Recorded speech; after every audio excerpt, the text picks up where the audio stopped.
The first rule in grip sport is you tell everyone about grip sport. Crushing, pinch grip, thick bar, wrists. If the best guy in the world can't lift 100 pounds on it, I don't give a shit about it. All right, everybody. Once again, we have a recap, and we just had the 12th annual King Kong wrap up. With me is the man behind King Kong, Eric Roussin. Eric, like I said, you can correct me if I'm wrong here. I believe we had a total of 33 venues that competed. The venues being a mixture of, everywhere from, all across the United States, Canada, England, Ukraine, Finland, Norway, Australia, Russia, and Germany. I don't think I left anybody out. Total men's competitors was 243. The total women's competitors was 80. And when we mix in teens and kids divisions and everything else, I believe there was a total of 373 total competitors, which I believe is the most to date. Is that information pretty accurate? Yeah, it's the first time we broke 300.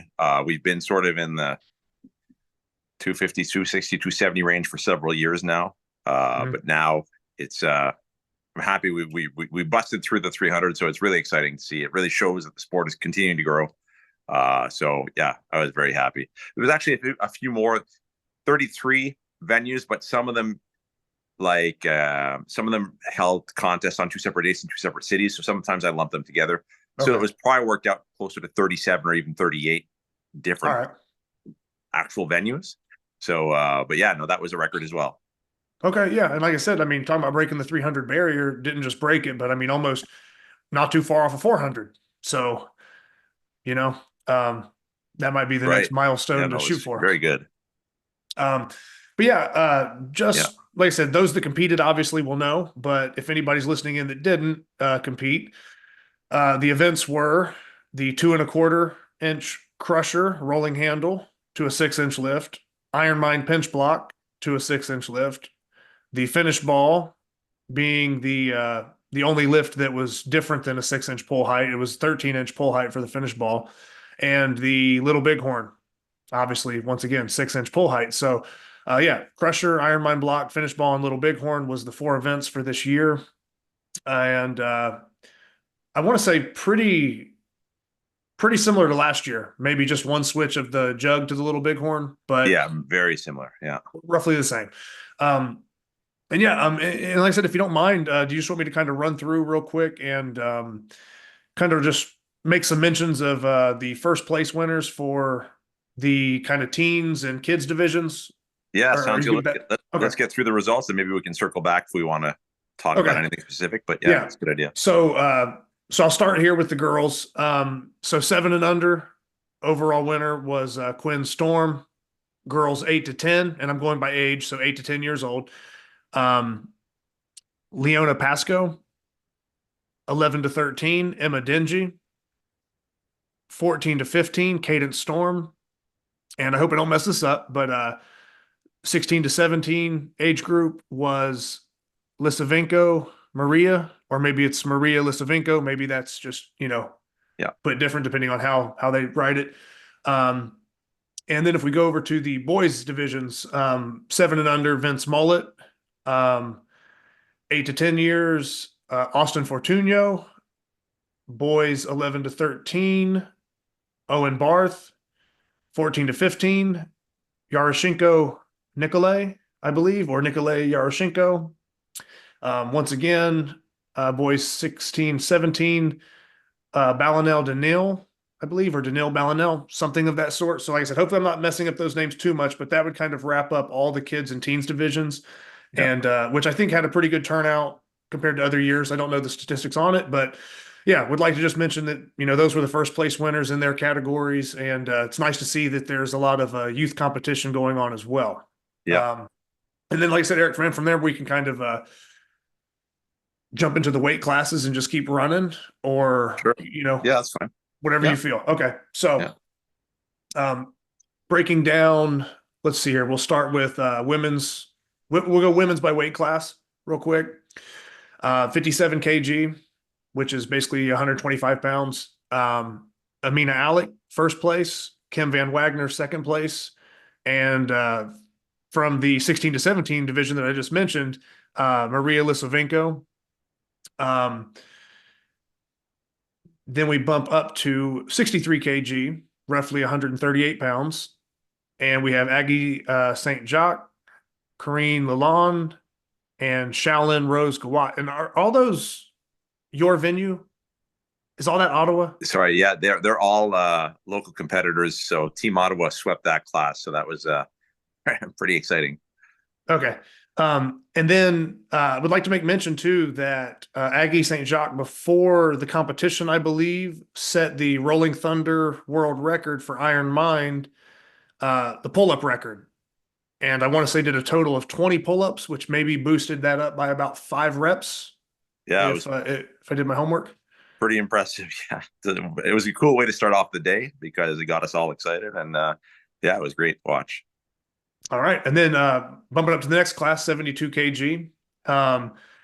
We have the former record holder for the pull-ups, Tammy McClure, taking first place. Second place, Sarah Toledo. And in third, I'm going to try my best. Ripchanskaya and Ekaterina. So Ekaterina Ripchanskaya, something like that. Like I said, that's a tough one for me to go off of there. But like I said, hopefully I did my best on that. 84 kg class, Emma Hunt took first. Second place, Helen Nguyen. And third place is, I want to say, Saija Cantola. Maybe the pronunciation is a little off there as well. 100 kg, Sarah Chappelow, first place. Second place, Heather McDowell. Third place, Rachel McWilliams. And for our 100 kg plus, Amy Waddles took the win. And Amy was also the winner for the women's masters division as well. So took the weight class win and the masters win there. Second place, Gabby Dixon. And third place, Laura Brakel. I believe that would be how that would be said.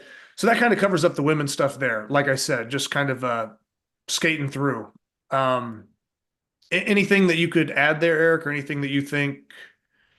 Yeah, maybe we could talk. Maybe we could talk briefly about the women before we get to the men's classes. But it's just I just think of where the women's. I think the first King Kong contest there was 2 women, and now I think last year there was 40. This year there was 80. So I mean, it's definitely growing. It's the fastest growing segment, I guess you would say, and there's just so many strong competitors. It's so fun to watch. But the story, I mean, Tammy made it all the way, climbed up to second spot overall. That's I don't know if you want to go through the top 10 overall, and then I can keep talking about it. Do you have that ready? Yeah, Do you have that handy? Yeah, I can in a couple seconds here I can. Yeah. But yeah, no big deal. So if we were to break down women's overall standings, so for the women's overall standings, Sarah Chappelow defends the title, if you will. You know, Sarah Chappelow, not quite a clean sweep on all events. There's a couple there that she didn't get, but Sarah, overall, she's the, Queen Kong of grip once again. I don't know how many times she's won it, but it's been quite a few now. Yeah. Second place, Tammy McClure for the overall. Third, Emma Hunt. Fourth, Helen Nguyen. Fifth, Amy Waddles. Sixth, Saija Cantola. Seventh, Gabby Dixon. Eighth, Heather McDowell. Ninth place, Ashley Muncie. And 10th place, Rachel McWilliams. That's a stacked division. Yeah. That's top 10. I mean, those are all super strong women. I mean, and it's fun. I'd say even more so than in the men, most of the world's best women were in the contest. I mean, yes, you get, I mean, those names are, so yeah, Sarah, I think this was her 4th Queen Kong, making her outright. No one has won more overall titles, men or women, in King Kong history. And pretty decisive victory. So this is her event, and Tammy's still chasing. Tammy's said that Mhm. she will always be. That's her goal, is the number one overall. Yeah. But so it's really it's just fun to see the level of talent that is growing in the sport overall. But um, and some of them, like these climbers who are discovering the sport, they're just so strong right off the bat. Mhm. It's This was Aggie's first, second contest. She did one contest, Feather Crush, over the summer. This is her second contest. She weighed 57.6, I think. And so she was in the 63 class, but she was very close to 57 class. And she won pretty decisively. So that's just one example, but there's just so many strong people. It's really fun to see. And yeah, obviously I'm more familiar with my venue's performances because that's where I competed. I mean, I've seen a lot of numbers this weekend, so I probably think forgetting of or not even highlighting some really impressive lifts. I know that Tammy, I think she raised her finish ball record again. Yeah. I think she's, what is it, like 77 pounds? It's a crazy number. So that one is hard to make sense of because that's really impressive. Yeah, I think the reason for that is just the previous owner of that finished ball.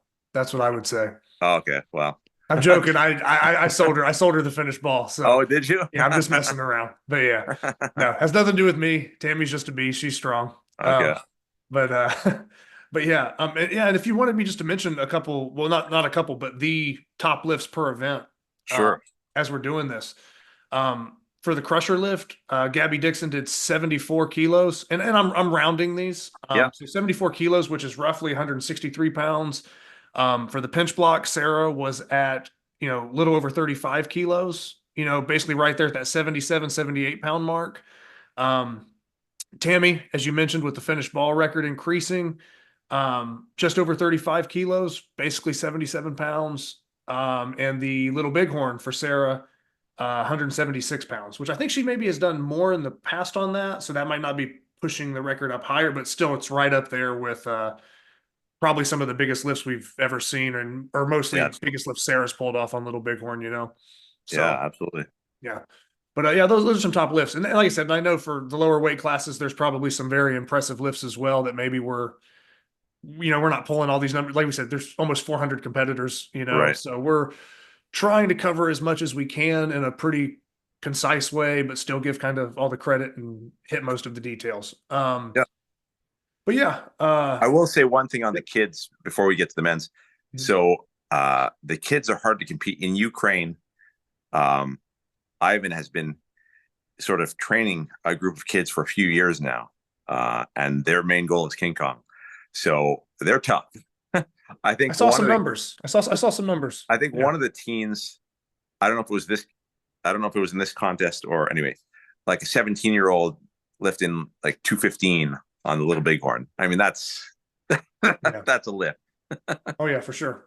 So yeah. And I want to say when we get into it, it might be in the 74 kg class. I don't know if that's that's the same kid that lifted it, but I mean, he took second place in 74 kg from the youth division. So okay, there you go. I mean, that's I think me and Jason Dingy kind of made mention of that. We're like, hey, did you see these two Ukraine lifters? Did you see what these kids did? And I was like, no. I looked at it and I was like, oh, yeah, like they're lifting with the adults like nothing. You know what I mean? So yeah, so definitely. That's the thing. I think is when right. There's just not many.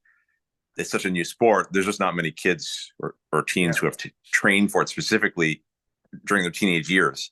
Yeah. But those who do and those who already show potential, I mean, it's scary because I mean, if they're this strong now, imagine in a few years it's going to be. Well, yeah, that and like I said, I don't want to get off the subject too much, but I mean, very similar to the men's overall winner with Carter, and we'll get to that. But I mean, Carter's extremely young. Yeah. I know he didn't do King Kong, but I just had Yvonne on the show. Right. Yvonne Chuk. And like he's 22. So yeah, the younger these people start finding out about this stuff and kind of specializing for it. Mm-hmm. There's some scary stuff going on out there. You know what I mean?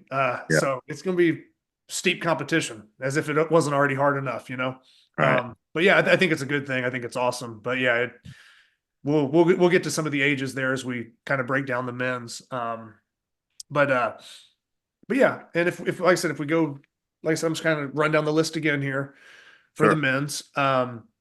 59 kg. So we're basically talking about 130 pounds. Jesse Hagedorn, which I don't know if that would, for that weight class, would this be his second or third, maybe repeat? But he's been Yeah, doing it's one of the very it's well. second or third. I'm not too Yeah. sure. Yeah. So Jesse Hagedorn in first place there. Second place, Sergio Aguayo. And then third place, Aaron Liu, I believe, if hopefully I'm getting that one right. But yeah, I think Jesse took that fairly decisively. Like I said, you're talking 130 pounds down around that range, man. He's tough to beat at that weight, and a lot of his lifts will kind of extend, slightly above his weight class as well, and perform pretty good.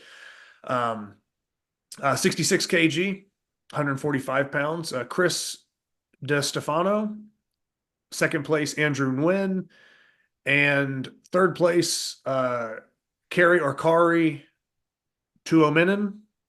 I said, nobody kill me for these pronunciations if I'm messing them up. Usually I just throw it on Eric and make him do them, but I'm going to take all the heat this time. Bumping up. Like I said, I'm not too familiar with the 66 kg lifters. I'm familiar with a few names, but as far as what was lifted and stuff, I'm Right. not, like I said, a lot of statistics, a lot of stats here. 74 kg, no stranger to competing here in the last 2 to 3 years. Will Reed took first place. And then from Ukraine, Balinel Danil, like I said, depending on the order of the name there, and also no stranger to King Kong placing. Third place, Tom Denmead out of Australia. 83 kg, so we're going roughly 182 pounds. Carter Colleaux winning not just this class, but winning the men's overall, which we'll double back, here at the end and get to that. Second place, another just monster. And like I said, I don't know if it's Johans or Johannes Lampinen, Mhm. but just one of the absolute strongest pound for pound people in grip. I don't care what anybody says. And he's just a nightmare to compete against if anybody's in those 80, 90 kg ranges and stuff like that, man. I know he has numerous third place finishes in the past. And once again, with a bronze medal in the 83 kg class, Clint Ziegler, who had his body weight was kind of down a little bit, maybe from the last couple of years we've seen him, but a lot of the strength was still there and performed pretty well. Hold almost 230 pounds on the little bighorn, Yeah. which, I mean, I'm not sure the other guys in that class, but yeah, Clint's usually shows up for King Kong, regardless of what else is going on, injuries or not. Clint performs well. 93 kg class, 205 pounds. I want to say this is the class you competed in, Eric, and you had two people that finished above you. You took third place now. I'm not sure how familiar you are with the guys that beat you in this class, but Christoph Streisnig, I think is how it would be said, and then Panchenko Mikhail. But yeah, any background on those guys? I mean, I know it was multi-venue, so you didn't necessarily lift head to head with them, but any kind of info now that you're seeing them put up the numbers? So the Ukrainian, I know he's trained for a while now. He's competed before. I don't know too much about him. But the other guy, Christoph, the guy who won, I heard that he's from Austria. He's living in Germany right now. He competed in the German venue. I think this was his first grip contest. He's a climber, so he's obviously a taller climber. Funny story about him. So as you know, video was a requirement. Not necessarily that I would request to see every video, but if I saw results that were sort of jumped out at me, I reserved the right to reach out for video just to see. And he had lifted 110 kilo on the crusher, which is not out of this world, but it's very strong. And I didn't know him. So I was like, I reached out to the promoter. I was like, you have the video? and he showed it to me, and it was super clean. Like, he could have done more. But what was interesting, so tall guy, long hands, because he never touched the implement before, he didn't know where to start. And I think he started around in the 70s kilos. And because they were only 5, the promoter was allowing really small increments. Yeah. So I think he made like 15 or 20 attempts, just not really gauging his strength.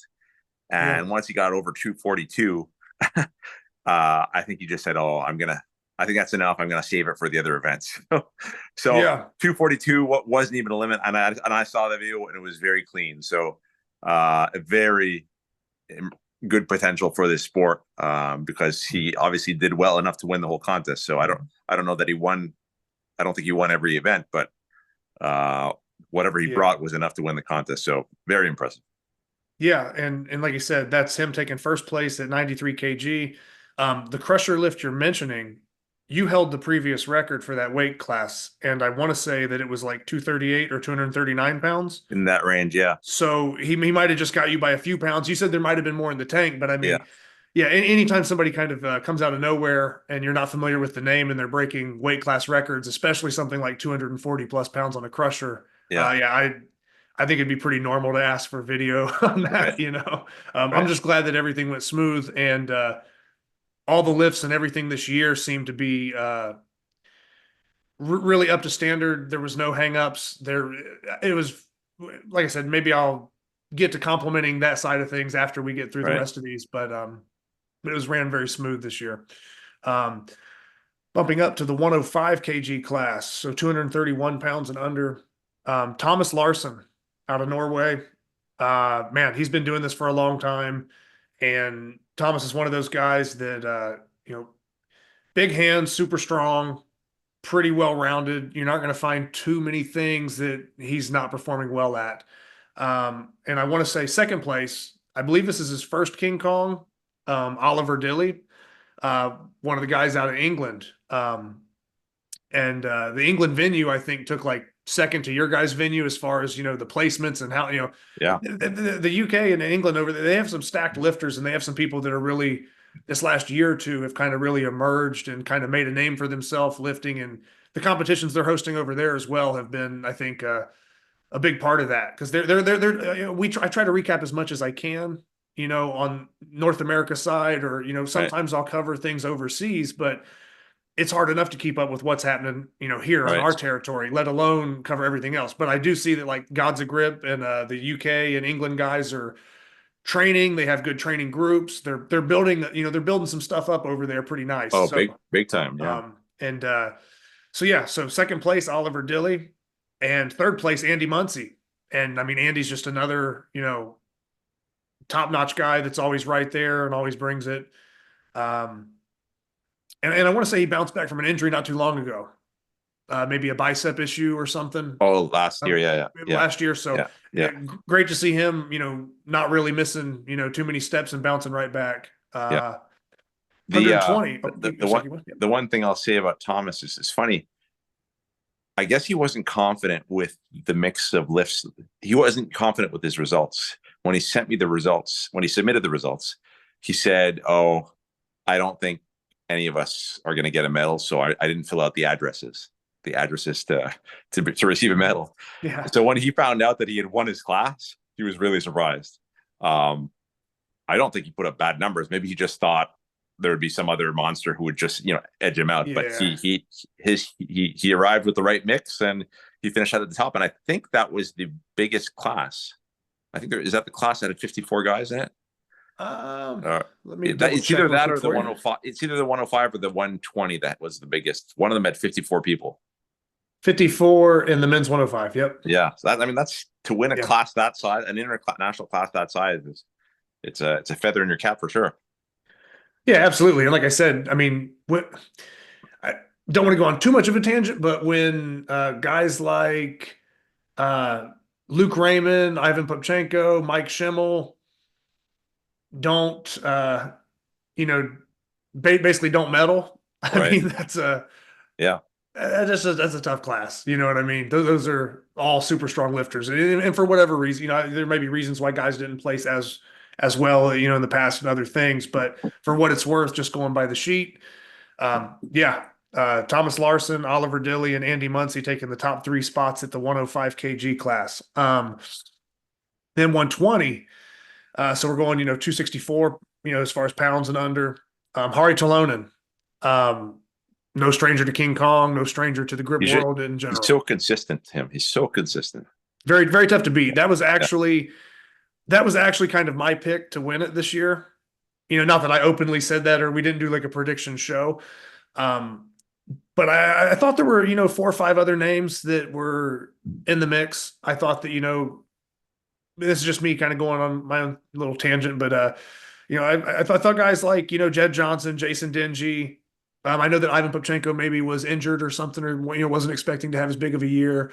But Hari Talonen was one of those names. I knew that Jalen Worley was going to be in the mix, seeing some of the training numbers. But yeah, like your common guys that are up there in that top 10. We've seen them, like I said, the Jed Johnson, Jason Dingy, Jalen Worley, Hari Talonen. But Hari was Henry Mullet was another one that I picked to kind of be up there towards the top.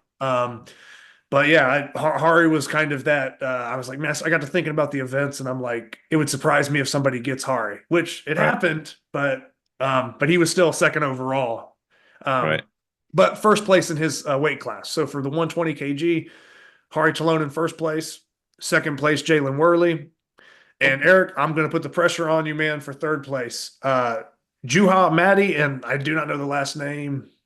I don't have it in front of me, but he's a familiar lifter. Rantalanian, something like that. Yeah, Rotananian. Yes, but Juha Madi, with the R last name there, who's always pulling big lifts and actually pulled a top lift, I believe, on Little Bighorn, which we'll cover. Then we go to our super heavies. First place, Ross Boyle, which I believe is his first King Kong, and he's also lifting out of that England venue, and he also pulled a top lift on the Crusher. Yeah.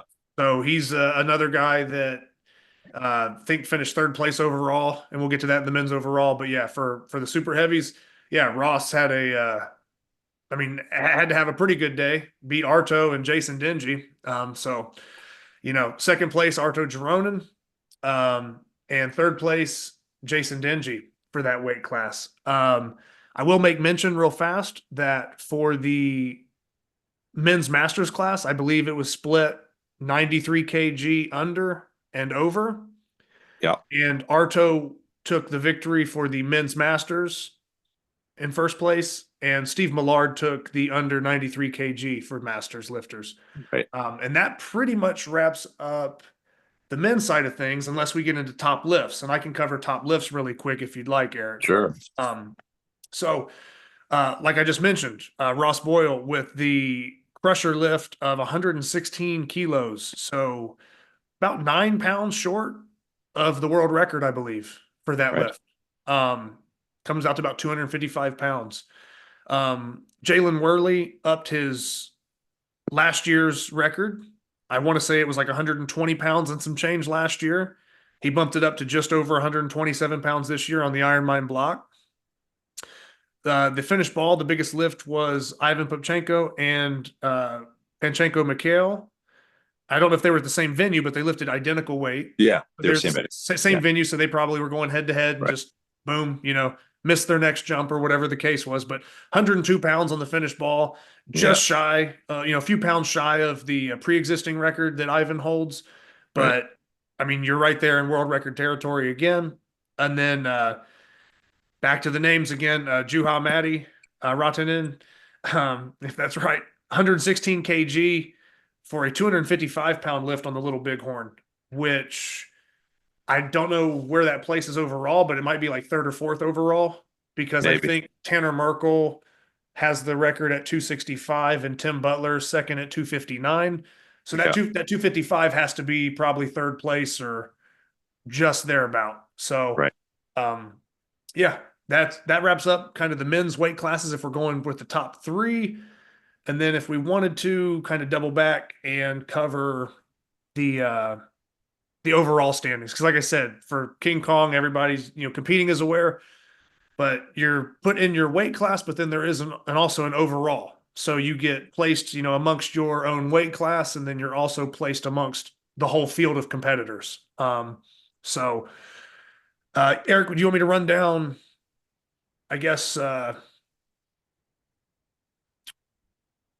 I mean, I don't know. I mean, I feel like if I go down the top 20 really fast, it's so stacked. I mean, I know it's Sure. reading off 20 names, but if I go in order, Carter Colleaux with the overall win, which not that it's necessarily that interesting, but we're talking about well-roundedness. He pretty decisively won the competition, but didn't pull a top lift. Yeah, So that was interesting. His strengths were really balanced across these four, yeah. at least relative to the rest of the field. So it was interesting to see. Yeah, so I mean, you'll see him pull off a sixth place, a fifth place, a fourth place, a seventh place out of 243 people. Right. And yeah, with the reverse strongman scoring, that still put him 10 points ahead, little over 10 points ahead of Hari Talonen, who, Right. I mean, is really a legend in the sport, So Carter Colleaux with, just the consistency, pulling off the men's overall, so that he is the King Kong of grip for this year. Second place, Hari Talonen. Third place, Ross Boyle, we just mentioned, pulling big lifts.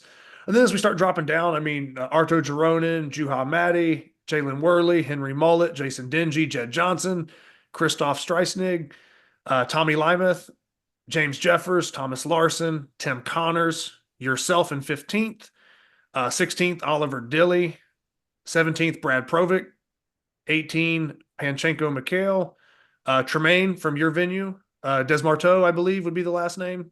Yep. But yeah, Tremaine, Poland, and you guys lifting together, probably pushing each other back and forth because, like I said, he's a monster. But 19th there, and then Luke Raymond to round out the top 20 for the men's, which is that to me is probably. It's hard to compare year by year because everything changes. The numbers go up, Right. the events switch. I But mean, that's a killer top 20. You could have gone down to 40 and 50, and the names would still be like, wow, these are the these are the top people in the sport, right? So there's just so many so many strong competitors now. It's going to be harder and harder to place top 10, top 20. Absolutely. Yeah. Like I said, as I go down, I mean, I'm actually seeing I'm seeing very notable lifters that win competitions down into the 70s and 80s almost. Right.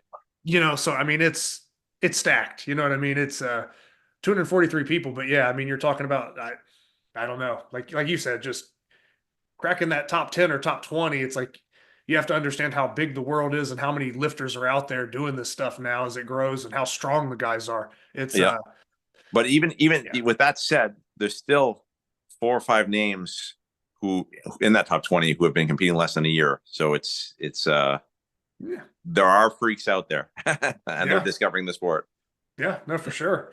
And like I said, really a lot of the just looking at it, like I said, not taking away from other venues or anything, but I know that Tommy Lymeth from Gods of Grip in 11th, like I said, Oliver Dilly trains over there with those guys, or I've seen him I don't know if they all completely train together all the time, but they're in that same venue, that same kind of crew. But Oliver Dilly, Tommy Lymeth, and then Ross Boyle being at their, I mean, that's 3 guys right there in the top.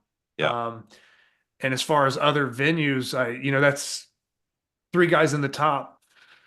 What am I looking at? 3 guys in the top 16, all at the same venue, which is pretty impressive. And like I said, I mean, I think Brad Provic in there.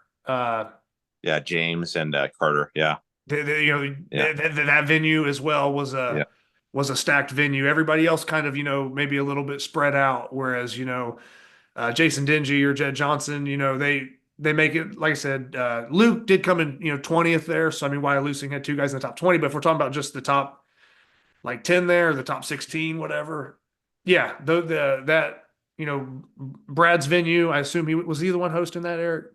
Yes. Okay. So, Brad hosting that, and himself along with James Jeffers and Carter taking the overall, and then like we mentioned, some of the guys from England there just doing a great job. Just Those two venues are tough, man. something I just want to mention to anyone who might not understand why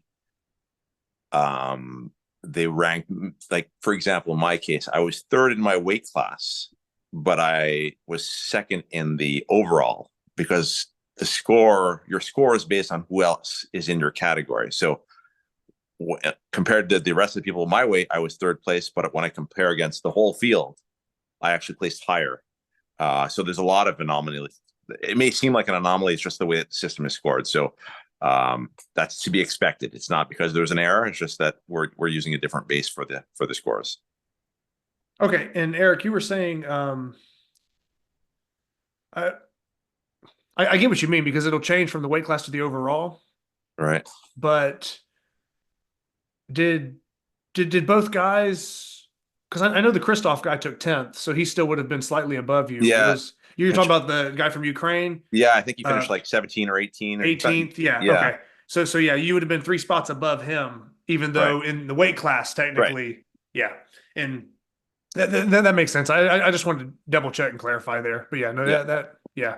Because that is confusing to people sometimes. It's like, well, how does somebody beat you in your weight class, but then you beat them in the overall? And it's because there's so many other lifters out there that kind of shuffle the deck with their numbers and their performances that, the reverse strongman scoring is going to come out a little bit different. And I think that's one of the things that makes this contest interesting, or just when you're just comparing against a different field, right? So I think that's one of the cool things about King Kong is I think that overall listing is people like to see where they are on that list, right? That's an excellent gauge of where you stand in the world of grip. I mean, it's not a perfect contest. We're only testing 4 things. They're all one-handed, but it gives you an idea. Yeah. And now, like I said, to kind of discuss the competition as well, I mentioned a little bit earlier, kind of talking about, video submission if needed, if there were outliers or lifts that maybe looked, not necessarily suspicious, but just, look to be higher than normal. And it's like, well, hey, you got video for that.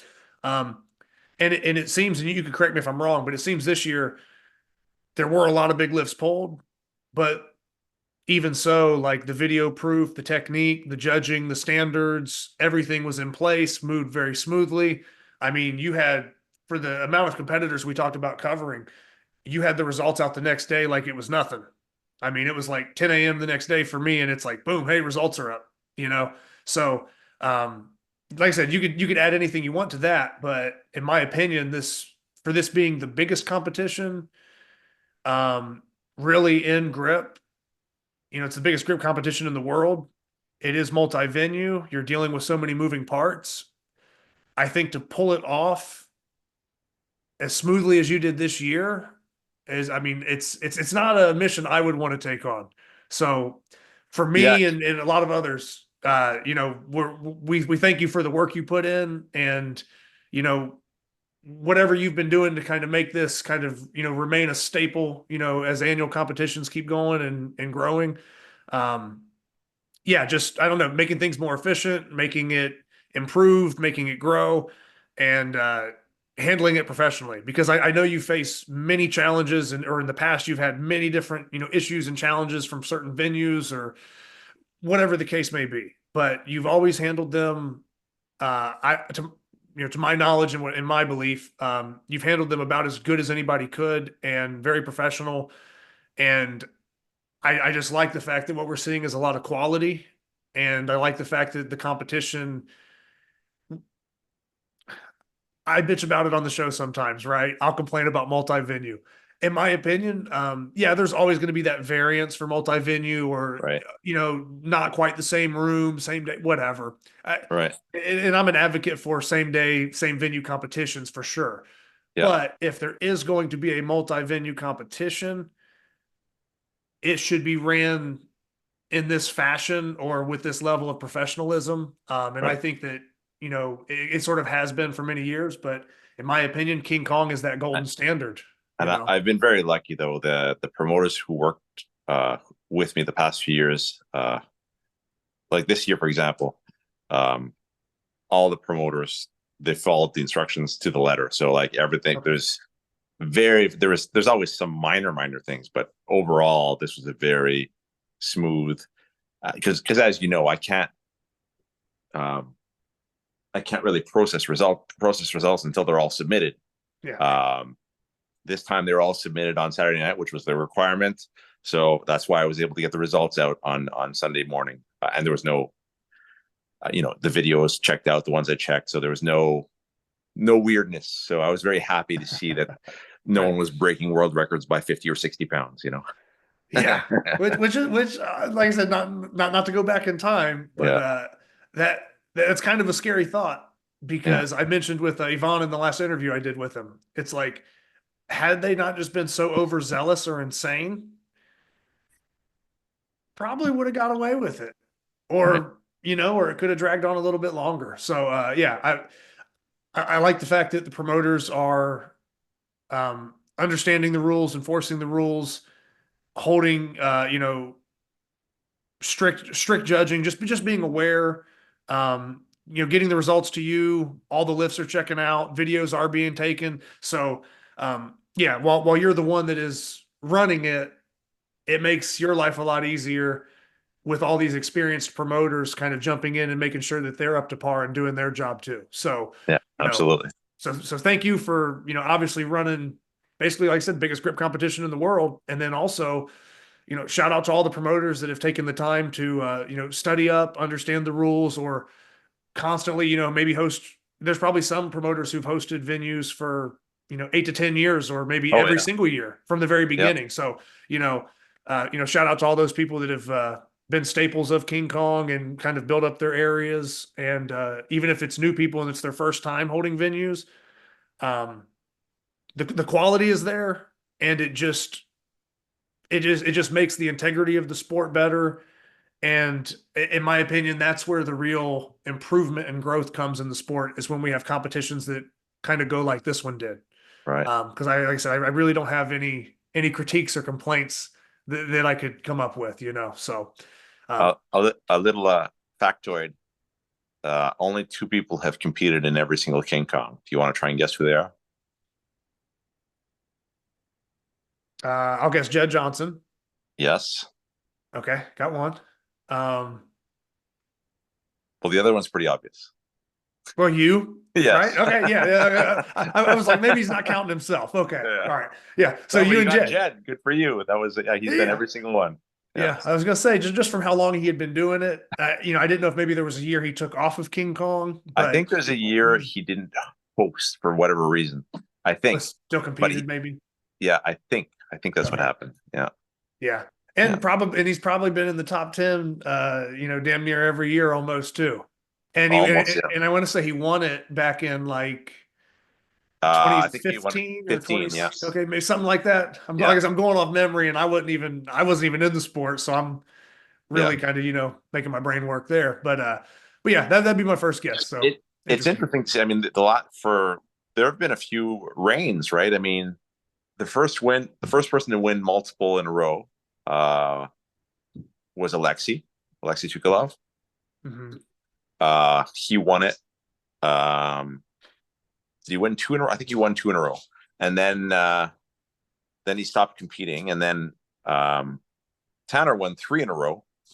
And then Ivan won 2 in a row. So who knows? Is this the new age of Carter? I mean, for Carter to do, Carter really, it is really reminiscent of a guy like Tanner, just because of the low body weight and the climbing background.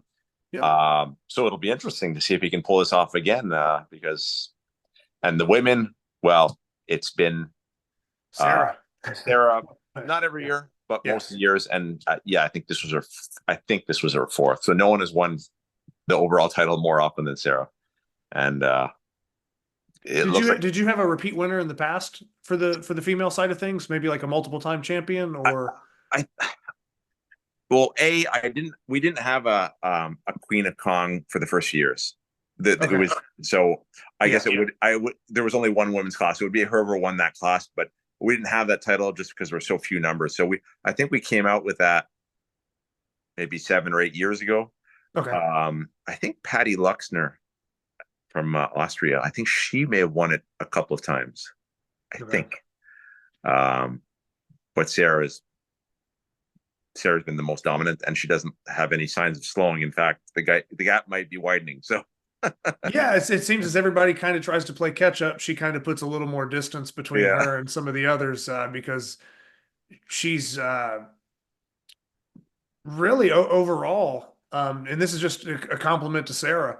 It seems that I would say probably the last year or two, I feel like she's made it a point to not only just gain strength, but I feel like she's actually like lost body weight. So I feel like she's actually like leaned up a lot while not only maintaining but also adding her strength. So yeah, it's been interesting to see. It's not like she's bulking up and going up in weight so she can pull bigger numbers. She's probably, dropped a ton of weight and then still her numbers are shooting up. So right. yeah, so like I said, hats off to Sarah for that because I don't know. We'll see next year if anybody can hang or who enters the sport or what the event lineup might look like. But yeah, she's kind of the one to beat for now.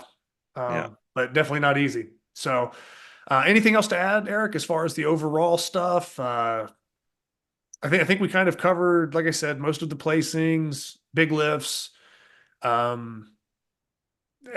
me, that's really about it. Yeah, We kind of covered I some think King Kong history a little bit, even. yeah, I think that's good. If anyone's curious, this week is extremely busy for me because I'm shipping out all the awards. So I think I'll have them all out by Friday night. So Okay. probably 2/3 have already gone out. And if you're overseas either in Australia or in Europe, in the past when it was the big gorillas, I had to ship them by boat and it would take a couple months to get there because it was so expensive. But now everything's going airmail, so you shouldn't have to wait till the new year to get your award. If you won something, you will very likely receive it in the next 2 weeks. So at least there's that. Okay. Yeah, and that's something else for anybody listening to this. When this goes up, Eric is still in the process of putting all this stuff together. So Yeah. we kind of I don't want to say we threw this together, but we had to kind of speed up through this because you guys don't want Eric just holding on to all your medals while he's sitting here in a chair talking to me and I'm wasting time. He's got a lot of work that he's still putting in behind the scenes for this stuff to kind of get the medals and prizes out to everybody. So that's why portions of the rundown were a little quicker, maybe not as much dialogue here and there, but yeah, Eric's doing a lot of stuff behind the scenes. Like I said, to make this competition what it is. So yeah, we wanted to get a recap out relatively, recent to the wrap up of the lifts and everything, but also, you don't want to be sitting around doing other things when you have to kind of complete your duties as the host. So thank you. I thank you for taking the time and still jumping in on a recap to do this, even though No problem.